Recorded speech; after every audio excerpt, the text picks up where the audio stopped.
Researcher notes.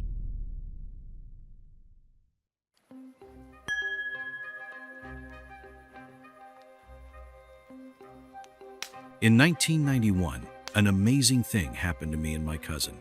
We went to a forest not far from home to pick mushrooms, but somehow, in an unbelievable way, we ended up in a completely different forest about 40 kilometers away. We got lost and spent the whole night there, barely finding our way back. The most amazing thing was that after we got back, that forest seemed to disappear. We couldn't find it anywhere else. When we finally reached home, it turned out that only a few hours had passed since we had left. Mom asked why we were laughing and wondered where our mushrooms were. I replied that we didn't care about mushrooms at all. We were barely managing to survive in those conditions. Fortunately, we had matches, and thanks to that, we were able to make a fire and spend the night warm.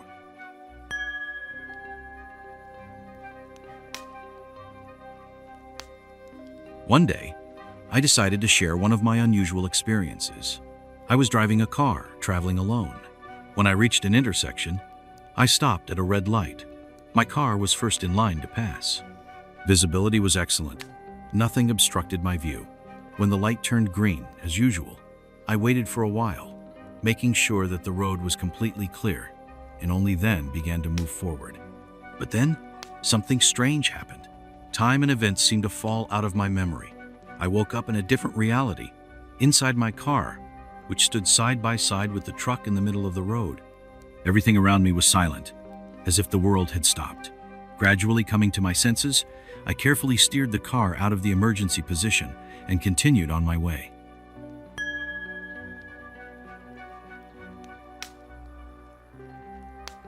Recently, I heard an interesting story about a man getting alternating rides from different drivers. This story reminded me of my own cases, which are more related to telepathy or something similar. It was during my college years. A friend of mine told me about a thought suggestion technique he had heard somewhere.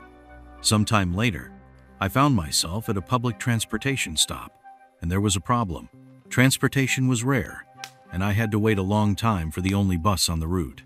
Standing there was boring, so I decided to remember the same technique of suggestion. I thought, why not try to test its effectiveness? At the bus stop besides me, there was a man and a girl. I began to mentally suggest to the girl that she come up to me, ask me the time, and offer to meet me. I concentrated on my suggestion for about 5 minutes, and suddenly the man came up to me, asked me the time, and then walked toward the girl and offered to meet her.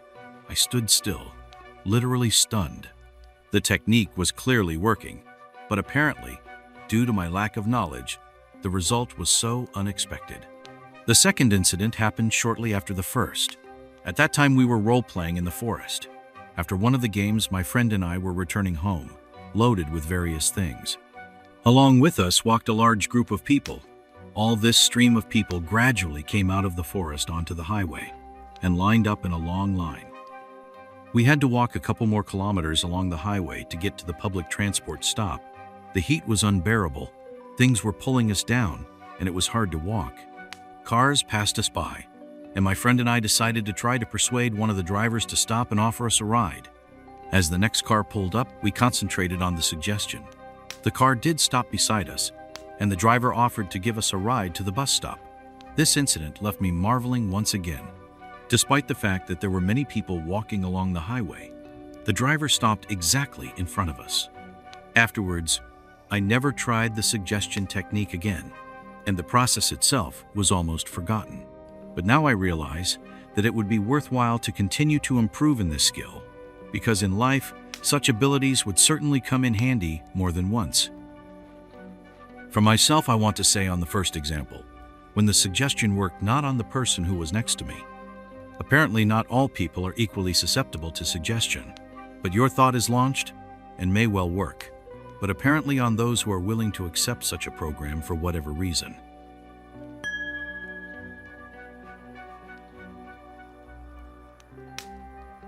In the 80s, I was in graduate school in Moscow, and this story happened to me.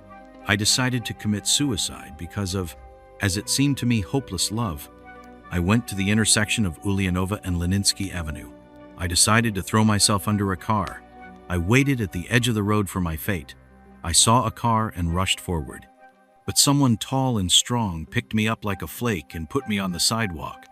I only had time to notice that it was a grandfather with a long gray beard and blue eyes. I did not even have time to gasp as I stood on the sidewalk and looked around. There was no one around. I chose early morning on purpose so that no one interfered with my actions.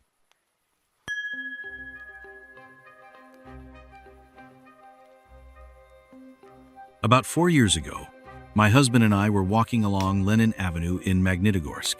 It was a bright, sunny day, and suddenly an unusual man walked towards us. He was dressed in a military uniform, a cap with a star, a tunic, breeches, and polished tarpaulin boots. Over his shoulder hung a leather clipboard bag, reminiscent of the post-war years.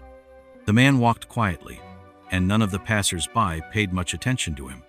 My husband and I were so stunned that we were literally dumbfounded.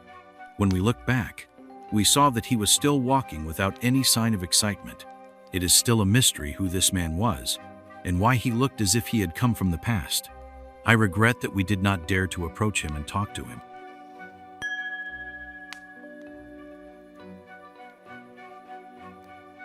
Very strange story with a motor ship.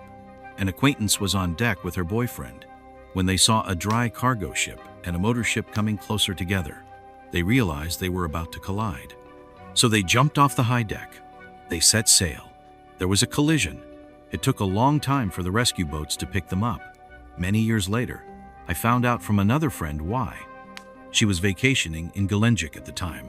Her boyfriend served on a boat. They could not go to sea without orders to pick up people.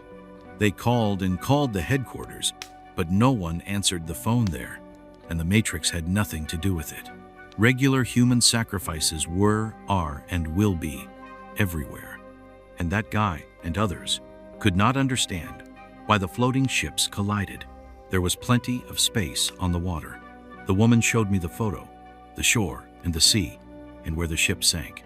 It's a very dark story. Very dark.